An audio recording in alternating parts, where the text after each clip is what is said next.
Shabbat Shalom, Rabbi Rachel Zerin here with a thought for Shabbat.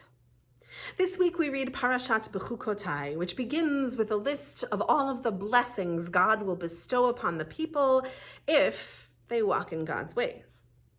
It opens with a verse that says, Im bechukotai telechu, if you walk in the path of my laws, ve'et mitzvotai tishmoru, and you guard or observe my commandments, va'asitem otam, and you do them, then all these good things will happen.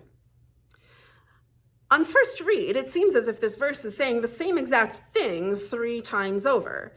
If you do the commandments and do the commandments and do the commandments, then blessing will come. But the Torah does not waste words, and so surely it cannot be reiterating the same exact statement 3 times. And so the rabbis wondered, how could we understand this verse in its fullness so that each phrase of that first sentence teaches us something new? One possibility is that first phrase, Im bechukotai telechu, if you walk in the path of my laws, encourages us not to necessarily do, but to learn, to study Torah for its own sake, and wherever we are in our learning, to take our learning one step further, and one step further after that, and one step further after that, so that we are walking after the laws. Then that second phrase means to take our learning and apply it to what we do, so that we do with full understanding. Only then can we come to that third phrase and do and act in ways that are truly following in the footsteps of the Holy One, because we do so with a sense of understanding. Another way of understanding this first verse is to take it a little bit more literally. Perhaps some of our rabbis say, if im bechukotai telechu, if you walk in the paths of my laws, is meant to be taken a little more literally, in the sense that we are encouraged to bring our full selves, body and mind, to our practice.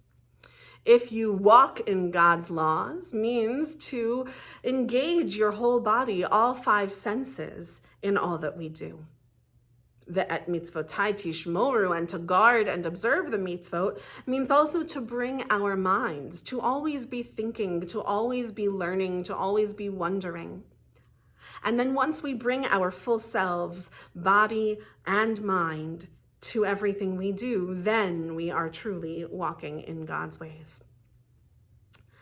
This parasha can be a complicated one that talks about blessings and curses, one that imagines a world where actions and consequences seem to have a direct line between them.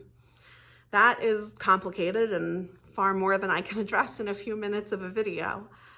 But I hope that this first verse can at least open our eyes to perhaps seeing that we can create our own blessings in certain ways.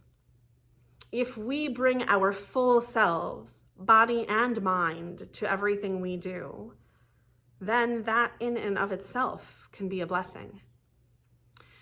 If we learn and seek to understand why we do what we do, and then engage, that too can in and of itself be a blessing. The world may not work exactly like this parasha envisions it, but I do hope that we can create blessings around ourselves by bringing our whole bodies and our whole selves to everything we do, by learning and understanding and engaging fully. And with that, I wish you a Shabbat Shalom.